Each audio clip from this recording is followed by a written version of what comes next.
우리 다시 한번 옆사람 인사하겠습니다. 함께 예배함이 기쁨입니다. 잘 오셨습니다. 사랑합니다. 축복합니다.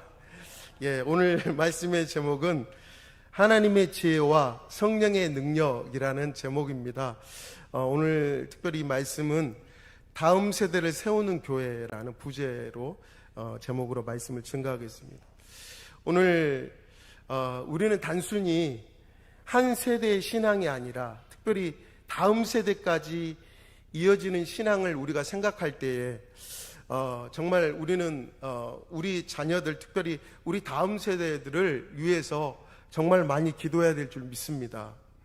여러분, 오늘 이 시대를 보면 다음 세대가 무너지는 시대라고 합니다.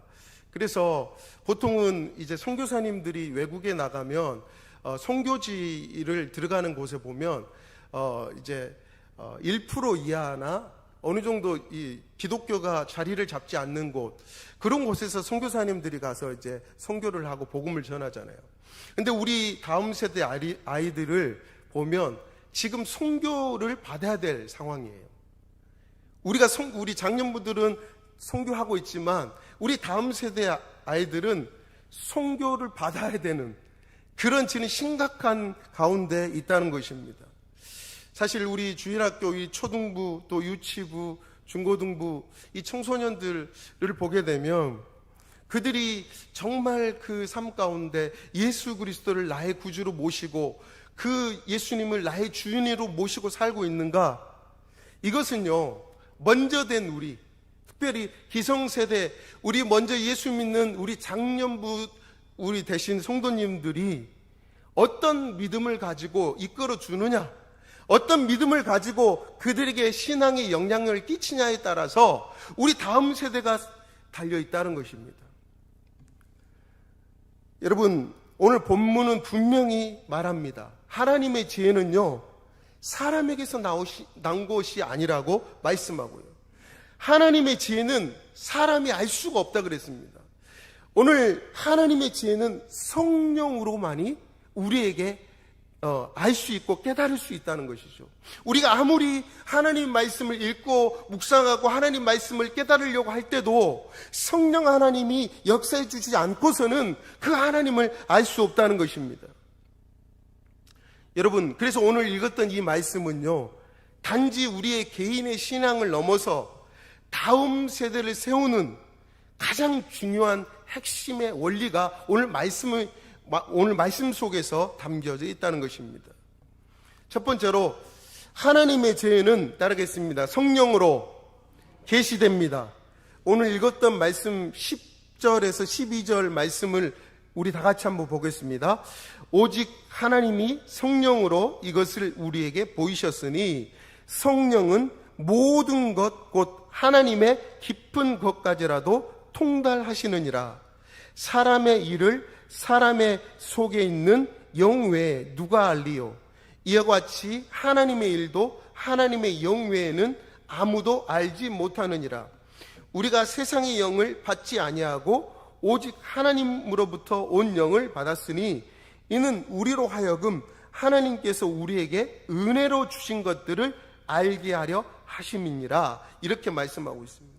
오늘 10절에 보게 되면 오직 하나님이 성령으로 우리에게 보이셨다, 이렇게 말씀합니다. 여러분, 읽지 않았지만 이 하나님께서 우리에게 이 성령으로 깨닫게 하시는 것은요, 읽지 않았죠. 7절에 보게 되면 하나님께서 만세전에 그리스도 예수 안에서 우리를 하나님의 영광을 위해서 미리 정하신 것입니다. 이것은 감추어진 것입니다. 성령으로만이 우리가 깨닫고 알 수 있다는 것입니다. 여기서 보이셨다는 말은 감추어진 것을 드러내다, 한마디로 신학적인 용어로 계시하다. 하나님이 자신을 우리에게 보여주셨다, 드러내신다는 말입니다. 여러분, 하나님의 지혜는요, 우리가 열심히 배운다 그래서 완성되는 것이 아닙니다. 성령의 역사로만이 깨달아진다는 것이죠. 그리고 11절 말씀에도 이렇게 말하고 있습니다. 하나님의 일도 하나님의 영 외에는 아무도 알지 못한다, 이렇게 말씀하셨습니다. 여러분, 하나님의 마음을 누가 알 수 있을까요? 여러분, 우리 옆 사람 쳐다보십시오. 옆 사람의 마음 알 수 있어요? 알 수 없습니다. 우리의 마음도 때로는 내 자신도 내 마음을 모를 때가 있어요. 그런데 하물며 다른 사람의 마음을 어떻게 알 수 있겠습니까? 하나님도 이렇게 말씀하고 있습니다. 하나님의 마음은 오직 성령을 통해서만이 알 수 있다는 거예요. 오늘 성경에 말씀하고 있습니다. 하나님의 마음은 오직 성령을 통해서만 알 수 있다는 거예요. 하나님의 기쁜 것이라도 통달할 수 있는 분이 바로 성령 하나님이십니다. 그렇습니다. 우리 아이들을요, 우리가 교육으로 가르칠 수도 있어요. 그리고 또 성경 공부를 시킬 수도 있고, 성경 교리를 설명할 수도 있습니다. 근데 중요한 것은요, 이것은 교육입니다. 여러분, 인간을 가르치는 방식은 세 가지 방식이 있잖아요. 사육, 그리고 교육, 그리고 양육입니다. 이 세 가지 방식으로 인간을 가르치는 방식인데, 여러분, 우리가 그냥 인간을 가르칠 때 그냥 교육만으로 그 사람을 믿음의 사람으로 바꿀 수 있느냐? 절대 그럴 수가 없다는 것입니다. 오늘 성경은 분명히 그렇게 말씀하고 있어요. 여러분, 우리가 열심히 주일학교 교육을 합니다. 가르칩니다. 그런데 여기서 멈춰서는 안 된다는 것입니다. 왜 그렇습니까? 여기서 멈춰서면 이것은 하나의 교육으로 끝나버립니다. 세상 교육처럼 교육으로 끝난다는 것입니다. 우리는 더 나아가야 되는데 어떻게 해야 됩니까? 바로 성령을 통해 그들이 하나님을 만날 수 있도록 우리가 성령을 의지해야 된다는 것이죠. 아까도 이야기했지만 교육으로 끝나버리면 이것은 신앙이, 믿음이 그들에게 전달될 수가 없습니다. 성령이 없으면요, 그 믿음이 살아있는 믿음이 될 수 없다는 거예요. 그냥 성령 없이 가르치는 교육은 정보에 불과합니다. 정보. 여러분, 우리 아이들을 그냥 교육만 가르치고 거기서 끝나버린다면, 여러분, 인간을 기르는 방식 중에 사육이라고 알 수 있죠. 사육. 그냥 먹는 것만 주는 거죠. 한마디로 여기서 그냥 교육으로만 끝난다면 아이들은 사육의 수준에 머물게 된다는 것입니다. 그런 수준에 있는 아이들은요, 이런 특징을 가지고 있어요. 교회를 다니지만 이유를 몰라요. 내가 왜 교회 가지? 제가 물어봐요, 아이들한테. 너 왜 공부하니? 물어보니까 자기는 공부하는 이유를 모르겠대요. 또 너 교회에 왜 왔지? 왜 교회에 왔니? 그냥 부모님이 가라고 해서 왔어요. 여러분, 이렇게 말하는 아이들이 있어요. 여러분, 아이들을 그냥 그냥 사육에서 멈춰버린다면, 여러분, 우리 아이들은 교회는 열심히 다니지만, 예배는 열심히 드리지만 하나님을 모른다는 것입니다. 그래서 그냥 신앙이 습관이 된 아이들이 참 많다는 것이죠. 그래서 이제 성년이 돼서 이제 머리가 이제 굳어지고 자기가 이제 성인이 되면 어떻게 되는지 아십니까? 교회를 그냥 다 떠나는 거예요. 품 안에 있을 때는 아이들을 교회로 보낼 수는 있지만 이미 성년이 됐을 때는 그 마음 가운데 예수 그리스도를 나의 구주로 정말 인격적으로 주님을 만나지 못하고 성령으로 하나님의 은혜를 경험하지 못하면 그 아이들은 교회를 다 떠날 수밖에 없다는 것입니다. 여러분, 신앙은요, 교육으로 되는 게 아닙니다. 신앙은 성령의 역사로만이 그들이 변화되고 깨닫게 되고 그들의 신앙이 온전하게 성장하게 된다는 것입니다. 두 번째로, 성령님 따르겠습니다. 성령이 없으면 하나님의 지혜는 이해되지 않습니다. 우리 13절, 14절 우리 다 같이 읽어보겠습니다. 시작. 우리가 이것을 말하거니와 사람의 지혜가 가르친 말로 아니하고 오직 성령께서 가르치는 것으로 하니 영적인 일은 영적인 것으로 분별하느니라. 육에 속한 사람은 하나님의 성령의 일을 받지 아니하느니 이는 그것들이 그에게는 어리석게 보임이요 또 그는 그것들을 알 수도 없나니 그러한 일은 영적으로 분별되기 때문이라. 아멘.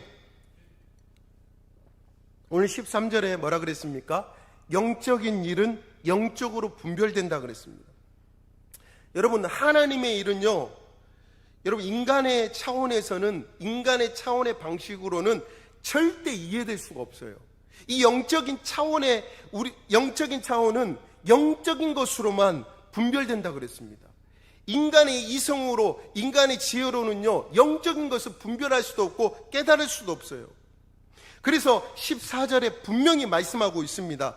육에 속한 사람은 하나님의 성령의 일을 받지 아니하였다, 이런 말씀을 합니다.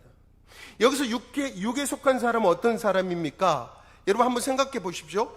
육에 속한 사람은 자기 생각이, 자기의 기준이 최고입니다. 다시 말해서 자기 생각과 자기 기준으로 사는 사람이 바로 육에 속한 사람이에요. 우리가 신앙생활하면서, 교회 생활하면서 우리 자신 한번 생각해 보십시오. 나는 정말 내 생각과 내 기준으로 신앙생활하고 있는가? 아니면 하나님 말씀을 기준으로 신앙생활하고 있는가? 한번 우리 자신을 돌아봐야 돼요. 제가 서두에 말씀을 드렸잖아요. 교육, 사육은 그 사람을 변화시킬 수 없다는 거예요. 신앙인으로, 믿음의 사람으로, 성령의 사람으로 절대 변화시킬 수 없다는 것입니다.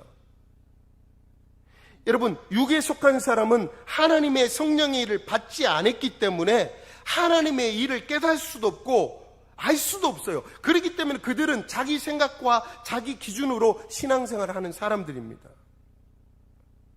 그래서 이 사람들은요, 하나님 말씀을 어떻게 보느냐? 미련하게 보여요. 내가 이 하나님 말씀을 보니까 참 미련해 보인다. 도대체 말도 안 되는 소리를 왜 이렇게 적어놨지? 답답한 얘기를 왜 이렇게 해놨지? 이렇게 말한다는 것입니다. 이 사람이 바로 육에 속한 사람이라는 것이죠. 여러분, 오늘날 다음 세대에 겪는 가장 큰 문제가 무엇인지 아십니까? 그것은요, 단순히 환경의 문제가 아닙니다.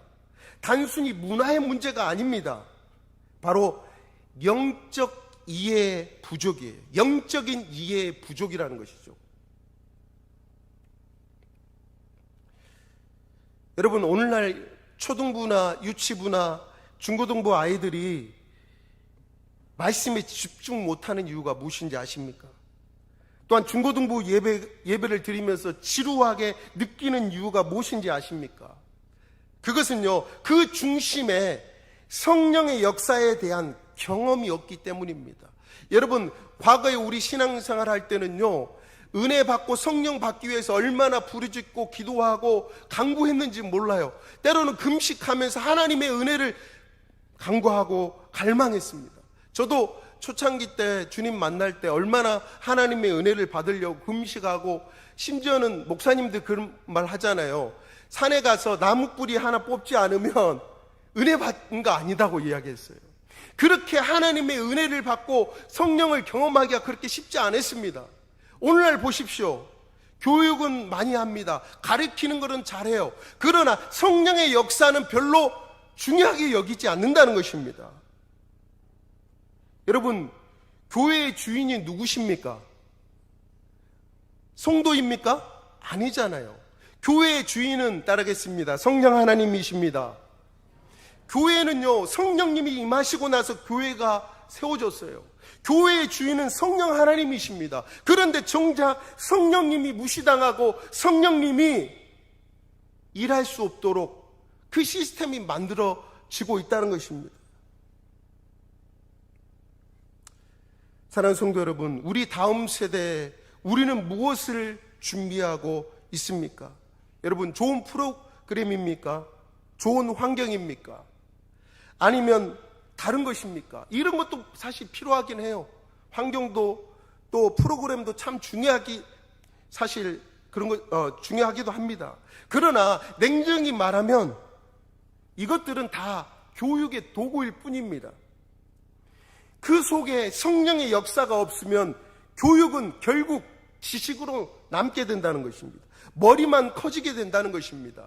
그래서 잠언에 보게 되면 하나님을 모르는 상태에서 세상의 지식을 많이 쌓고, 그리고 하나님을 알지 못하고 다른 것을 많이 알게 되면 사람은 어떻게 되느냐? 교만하게 된다 그랬어요. 그리고 하나님을 경험하지 못하고 하나님의 살아계심과 어미하심을, 하나님을 경외하지 못한 사람들의 특징은요, 하나님의 교회를 함부로 대합니다. 하나님을 두려워하는 하나님이세요. 하나님은 우리가 때로는 경외하고 주님을 사랑하지만 겸손하게 주님 앞에 그 하나님을 하나님됨으로 인정해야 됩니다. 오늘날 그런데 우리 그리스도인들을 보십시오. 하나님을 하나님처럼 인정을 안 합니다. 세상 사람들처럼 똑같이 그런 사고를 가지고 하나님을 함부로 대하고 있다는 것입니다. 그런 영향력이 다음 세대들까지 다 영향력을 끼치고 있다는 거예요. 그러니까 어떻게 되죠? 다음 세대들이 교회를 떠나는 거예요. 교회, 하나님을 경험하지 못하고 하나님의 임재를 알지 못하고 성령을 경험하지 못하니까 다 하나님을 깨닫지 못함으로 저들이 세상으로 나갈 수밖에 없다는 것입니다. 하나님을 버릴 수밖에 없다는 것입니다. 여러분, 성령이 없는 교육, 그것은 지식으로 끝납니다. 지식으로 끝난 신앙은요, 결국 순간적으로, 결정적인 순간에 무너져요. 결정적인 순간에 하나님 찾지 않습니다. 결정적인 순간에 세상 것을 붙잡게 된다는 것입니다. 마지막 세 번째로 따라가겠습니다. 성령을 받은 성도는 그리스도의 마음으로 살아갑니다. 자, 15절, 16절 이제 끝나갑니다. 우리 빨리 끝냈으면 좋겠다는 분들이 많아서. 자, 15절, 16절 시작. 신령한 자는 모든 것을 판단하나 자기는 아무에게도 판단을 받지 아니하느니라. 누가 주의 마음을 알아서 주를 가르치겠느냐. 그러나 우리가 그리스도의 마음을 가졌느니라. 아멘. 16절에 보니까 우리가 그리스도의 마음을 가졌다 이렇게 말하고 있습니다. 여러분, 여기서 그리스도의 마음, 이 마음은요, 단순한 감정을 말하는 게 아닙니다. 이 그리스도의 마음은 자신의 생각과 판단, 나의 삶의 전체를 의미하는 거예요. 다시 말해서 그리스도의 마음을 가진 사람은요, 나의 모든 삶을 통해 주님이 나의 주인이 되어주시고 또한 그 주님의 마음이 나의 마음과 연합된 사람이라 할 수 있어요. 그래서 주님의 기쁨이 나의 기쁨이고 주님의 슬픔이 나의 슬픔이라는 거예요. 그래서 주님의 마음으로 영혼을 바라보는 거예요. 사람을 인간으로 바라보는 게 아닙니다. 한 영혼 한 영혼으로 바라보면서 그 마음 가운데 그 영혼을 바라보며 아파하고 슬퍼하는 거예요. 그 한 영혼이 제대로 세워지지 못하는 그 모습을 바라보고 주님의 마음을 가지고 아파하는 겁니다.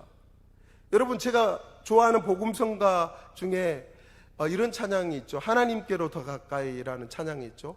하나님께로 더 가까이 고통 가운데 계신 주님, 이렇게 가사가 나오는데 왜 주님이 고통 가운데 계실까? 우리 한 영혼 한 영혼을 바라보면서 주님이 안타까운 심정으로 주님이 지금도 눈물을 흘리고 계신다는 겁니다. 왜요? 하나님을 제대로 알지 못하기 때문에, 하나님을 제대로 깨닫지 못하기 때문에. 그가 교육은 받았지만 하나님의 지식은 많이 알지만 성령으로 그가 깨닫지 못했기 때문에 변화가 되지 않는다는 것입니다. 이것은요, 교회 20년 30년 오래 다녔다고 변화되느냐? 전혀 그러지 않습니다. 성령으로 변화된 사람은요, 지금 내가 오늘 당장 처음 교회를 나오고 하나님을 만나게 되면 그 자리에 변화될 수 있다는 것입니다. 여러분, 성경에 많은 그런 인물들이 있었잖아요. 사도 바울도 다메섹 도상에서 그가 하나님을 만나고 완전히 그 순간 변해졌습니다. 360도로 바뀌어버렸어요. 그 인생이 180도로 완전히 다른 인생으로 변화되었다는 것입니다. 여러분, 성령을 받은 사람 특징은요, 완전히 달라진 새 피조물입니다. 생각이 완전히 바뀌어져요. 가치관이 완전히 바뀌어집니다. 삶의 기준이 완전히 바뀌어진 사람입니다. 여러분, 그리스도의 마음을 가진 사람의 특징을 보면 자기 중심에서 하나님 중심으로 변화된 사람이에요. 또한 성령으로 새롭게 되고 그리스도의 마음을 가진 사람은요, 정죄하던 사람이 어떤 사람으로 바뀌느냐? 사랑하는 사람으로 변화됩니다. 여러분, 우리는 우리 자신의 모습을 잘 몰라요. 여러분, 성령이 우리 심령을 조명하게 되면요, 내가 얼마나 냄새나고 더러운 인간인데, 여러 번 죽어도 이거는 더 죽을 수밖에 없는, 말로 할 수 없는 큰 죄인이라는 사실을 우리 자신이 깨닫게 됩니다.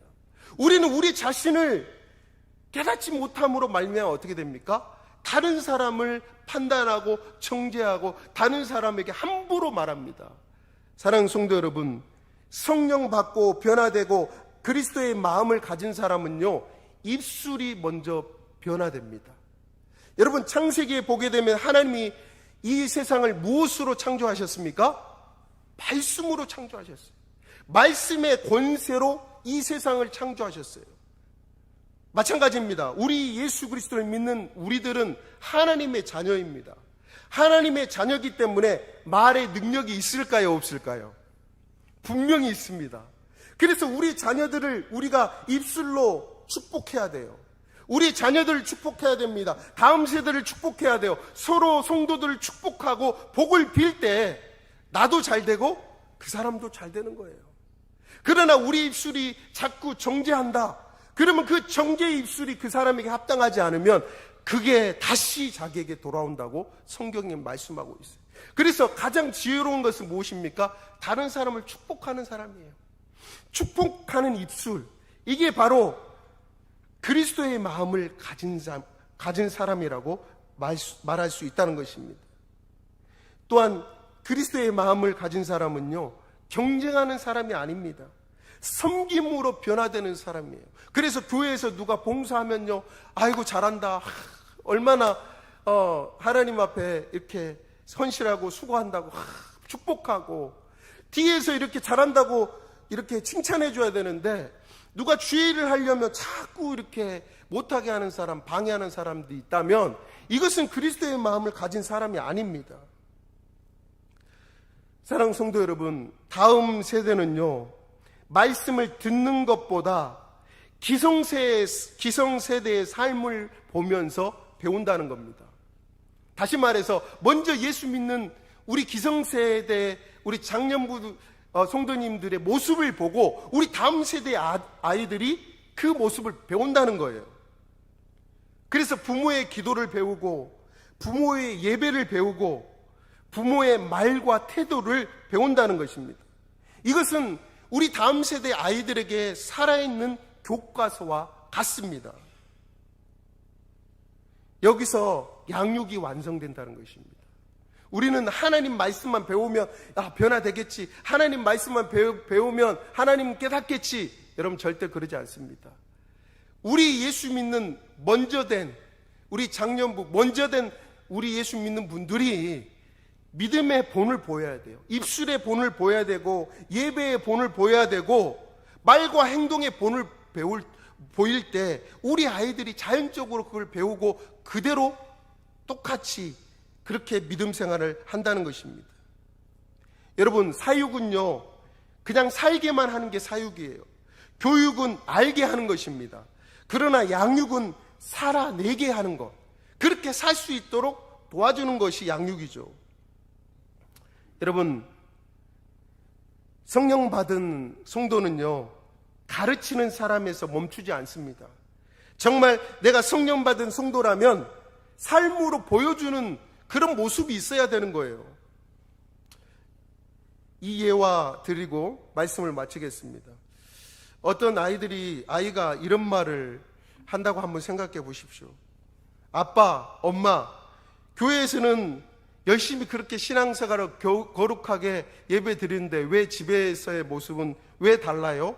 이렇게 질문한다면 여러분 어떻게 생각되시겠습니까?